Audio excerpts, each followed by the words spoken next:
My name is John Garofolo. Actually, not with an organization. I'm more with the community in an area in North Anne Arundel Bay and the Waterway area. Awesome.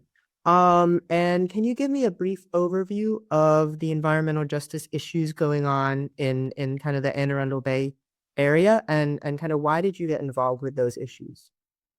Yeah, it's we don't have enough time to talk about all of the environmental justice issues in this area. So, I live in the Anne Arundel portion of Curtis Bay, so actually the same town as Curtis Bay, Baltimore, just divided up by a county and a city line. We share pollution from many different kinds of toxic dumps, from coal piles, from fossil fuel, coal burning, power plants, from sewage treatment facilities, from multiple incinerators, and even we even have a nuclear site that is considered to be on the top list for the country of a site that needs to be repaired. So we have almost everything in about a 5 mile area here. Yeah. And then kind of what was the moment that you realized that you had to get involved and you had to do something, and what was kind of the inspiration behind that decision? So back in about 2016, the Washington Post published a big article talking about how the greater Baltimore area was a sulfur dioxide non-attainment zone. And that basically meant that there was too much sulfur dioxide in the air, and it's a very toxic chemical that can irritate your lungs, cause respiratory and cardiac problems. And I just started to look into it, and lo and behold, I found out that the source of that sulfur dioxide were the two coal power plants that sat directly next to my community. All of our homes here are within hundreds to 1,000 feet from the smokestacks of those two facilities. And so that's what woke me up and literally shocked me, because until that point, I believed that the state just took care of us. I didn't understand that there were actually environmental issues still going on in the 2010s. Mm-hmm. Yeah, and can you walk me through a little bit about how you got started kind of getting involved in these issues and what kind of initial actions did you take? So first, I wanted to learn more about what the issue was, and I was connected with the Sierra Club. They came in and briefed our community. We started a conversation about how the sulfur dioxide was created, how it was measured. I'm a measurement scientist by trade, and so I was very interested in that. And I learned in that process that the monitors for the sulfur dioxide were miles, sometimes tens of miles away, and the state was just really interested in collecting state averages. They weren't interested in concentrations of this gas. And we knew, science tells us that if you're closer to a source of air pollution, it's going to be much more concentrated. And so we had no idea what levels we were being exposed to. So I started to organize town hall meetings. I invited the power plant owner. They didn't come. I invited our legislators. I invited the Maryland Department of Environment. They came. We started a conversation about the issue, and I don't think that we were being unreasonable. We said we need to know what our levels are. We didn't demand that the power plants be shut down. We wanted to understand, and we said we require sulfur dioxide monitor to do that. And so literally I worked with our legislators, both our county and our state legislators, to push a bill through at the objection of MDE. They did not want to work with us to install a sulfur dioxide monitor here in my community. And that worked its way through, I think, in 2017. And in 2018, MDE begrudgingly installed a monitor in our next door neighbor, Rivera Beach. Yeah. Was there ever a time when you didn't know if you could keep going? Um, I would say that that's occurred more recently. Um, so I guess fast forward from that time, um, into the pandemic. I think the first gut punch was I learned that all the work that we'd done on the sulfur dioxide monitor turned out that NDE had installed an antiquated, buggy model that didn't collect any useful data, and EPA said it was not useful. NDE requested that it be removed, and EPA said, "Okay, you can remove it." And so we never actually learned what we were being subjected to.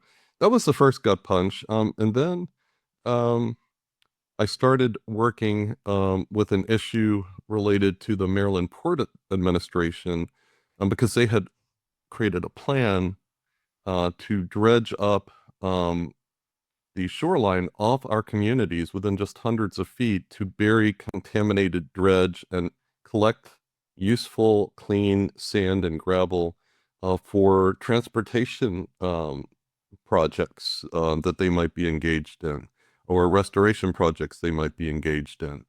And they didn't plan to put a cap or anything. It would have destroyed up to 220 acres of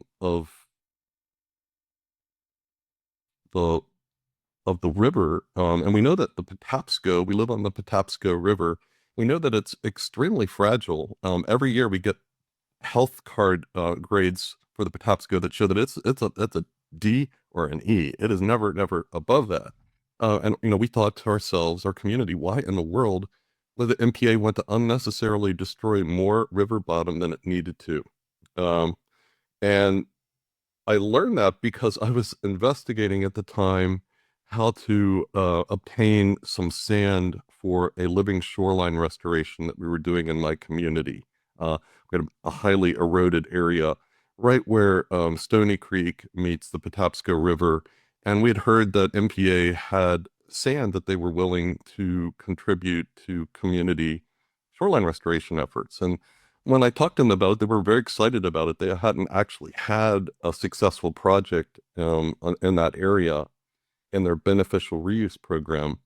And they said, why don't you, because you're a community member and you're interested in our work, start coming to our Cox Creek Citizen Oversight Committee meetings, and they're held at their dredge dump in the place that they call the Cox Creek Dredge Management Facility, which is right at the line between Baltimore City and Anne Arundel County.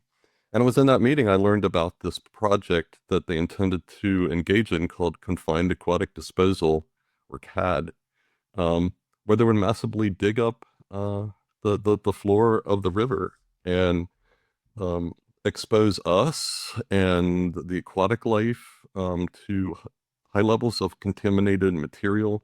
The contamination in the Patapsco is from decades of dumping and runoff from industry that basically lines half of the river. And all of that settles into the sediment in the bottom of the river, and it's okay until you disturb it. But when you disturb it, now you're releasing um, petroleum byproducts, you're releasing heavy metals, you're releasing PCBs, and all kinds of other nasty chemicals into the water column. Our communities are waterway communities. We swim, we boat, we ski, we fish, we eat the wildlife out of the river. And it just shocked us that they wanted to do this right off of down the street, literally from us, and expose us to it. And so once again, like with the sulfur dioxide monitor, I organized a town hall. I brought in MPA to talk about their project and their other work in dredge management. And frankly, they did a poor job in that meeting. Our legislators also were there, fortunately. And the community, and I'm not just saying mine, area communities came to that meeting, were furious and asked really important questions about risk, about exposure, about mitigation, and what ifs. And MPA was not able to answer those questions at all. And so that started about a 2-year process of exchanges, technical exchanges with MPA, legislative bills, and literally that's led up to right now. We are in a 4-year moratorium that we had to fight for on CAD, which expires in 2029. So it's not over. But we made a lot of noise, and I think it showed that the community when it is concerned about something, can make an impact. And then that work led me into working with the Cherish Coalition. So Cherish is a bill that's been introduced with different names and different details over a period of 10 legislative sessions, 10 years. And this basically, the experts across the state and in environmental science and in conservation and in human and civil rights were coming together to talk about how to address the problem of cumulative pollution in these overburdened communities like ours, and that it wasn't fair. It intersected with an area that's become contentious called environmental justice because it tends to affect minority communities unevenly. And it also tends to affect income communities as well. And we've had this long history of South Baltimore being what we would refer to as a sacrifice zone for the state when it comes to pollution. So these bills were created to try to create a permit approach to limit the amount of cumulative pollution that could be brought in by industry or by the counties or the state into an area that already objectively is overburdened. And so it was using objective metrics to look at how many polluters, how many pollution sources were in an area, what the health effects of those pollution sources could be, and it would create m- more levers in terms of limiting additional pollution, levers in terms of um, allowing polluters to re-permit without doing increased mitigation. And it would also levy fines for violations that could be put back into the program to help fund it. So it was a fantastic program. And what happened in the Maryland General Assembly was just really sad. I think that was my final gut punch that um, makes me feel like we need to do something different. Mm-hmm. And then finally, kind of what results were you able to get through from your activism, and is there anything left to do still? Oh my God. Um, well, Cherish did not pass because there was such heavy backroom lobbying from industry, from counties, um, even seemingly from the executive branch of the state um, against the bill. And it was whittled down to the point where we voluntarily withdrew the bill. It's really sad. We're going to try again this year. I think what's going to be important is to get more citizens engaged in the legislative process. It's the combined voices that seem to make a difference. Where are we seeing that in Albania right now? That's an incredible example of citizens saying, no, we will not tolerate this. Uh, and so I think that's where we're headed this year, is to raise our voices, to um, ensure that all of the government leaders understand um, that quiet deals will not be tolerated, that it's important that we have a bill that is fair and just and promotes the health of citizens across the entire state. Um, and that means to start to dismantle these sacrifice zones. Mm-hmm. Well, thank you so much for your time, and thank you so much for sharing your story and all the work you've done. Thank you.